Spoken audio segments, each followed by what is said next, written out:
উত্তরকূলের আয়োজনে অনুষ্ঠিত চলমান ক্রিকেট টুর্নামেন্টে নোয়াগাঁও একাদশ ক্লাবকে পরাজিত করে ফাইনালে উঠেছে শান্তা হাসপাতাল একাদশ।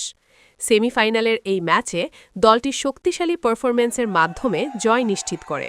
বিস্তারিত থাকছে রিয়াদ হোসেনের রিপোর্টে। টুর্নামেন্টের ফাইনাল ম্যাচে শান্তা হাসপাতাল একাদশের প্রতিপক্ষ হিসেবে মাঠে নামবে উত্তরকূল স্পোর্টিং ক্লাব। ফাইনালকে ঘিরে খেলোয়াড় ও ক্রীড়াপ্রেমীদের মধ্যে ব্যাপক উত্তেজনা ও আগ্রহ লক্ষ্য করা গেছে। শান্তা হাসপাতাল একাদশ দলের নেতৃত্বে রয়েছেন Mohammad Saddam Hossain, senior marketing officer Shanta হাসপাতাল। তার নেতৃত্বে দলটি টুর্নামেন্ট জুড়ে ধারাবাহিক ও সুশৃঙ্খল খেলায় ফাইনালের টিকিট নিশ্চিত করেছে। আয়োজক উত্তরকূল স্পোর্টিং ক্লাব সূত্রে জানা গেছে, এই টুর্নামেন্ট স্থানীয় ক্রীড়াঙ্গনে ব্যাপক সাড়া ফেলেছে। আয়োজকরা আশা করছেন ফাইনাল ম্যাচটি হবে প্রতিদ্বন্দ্বিতাপূর্ণ, উপভোগ্য এবং স্মরণীয়।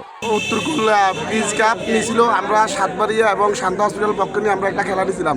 আমরা প্রথম রাউন্ড, দ্বিতীয় রাউন্ড, তৃতীয় রাউন্ড এবং আজকে ফাইনালে গেছি। আমি শান্তা লাকসাম ফেয়ার হসপিটালের নামে টিমটা ক্রয় করছিলাম, এই জন্য আর কি আমার হসপিটাল স্পন্সর দিয়ে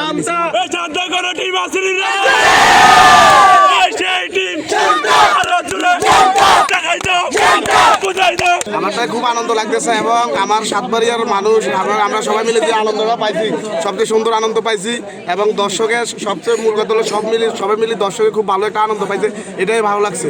আমাদের কাছে খুব ভালো লাগতেছে। সেমিফাইনালে আমরা সুন্দরভাবে একটা জয় পাইছি। সাতবাড়িয়ার ছোট বড় সবাই স্বতঃস্ফূর্তভাবে খেলা দেখতে আসছে আর সবাই অনেক আনন্দ করছে, আর ফাইনালে গেলে আরো আনন্দ হবে।